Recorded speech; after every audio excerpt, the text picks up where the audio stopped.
नमस्कार. यंदा 2026 मध्ये संक्रांत ही पिवळ्या रंगावर आलेली आहे. त्यामुळे आपल्याला पिवळ्या रंगाचे चुकूनही साडी नेसायची नाहीये किंवा कपडे परिधान करायचे नाहीये.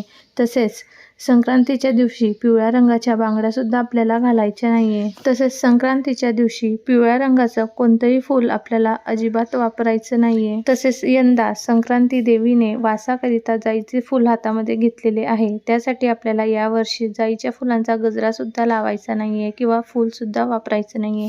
तसेच संक्रांतीने मोती धारण केलेला असल्यामुळे या वर्षी संक्रांतीला मोत्याचे दागिने घालायचे नाहीये. तसेच यावर्षी संक्रांत देवी ही पायस भक्षण करीत आहे. त्यामुळे पायस म्हणजे खीर, त्यासाठी आपल्याला यावर्षी खीर जी आहे ती घरामध्ये मकर संक्रांतीला बनवायची सुद्धा नाही आणि खायची सुद्धा नाहीये. तसेच यंदा संक्रांतीने केशराचा टिळा लावलेला आहे. त्यामुळे आपल्याला चुकूनही संक्रांतीच्या दिवशी केशराचा वापर करायचा नाहीये. हळदी कुंकू वापरू शकता.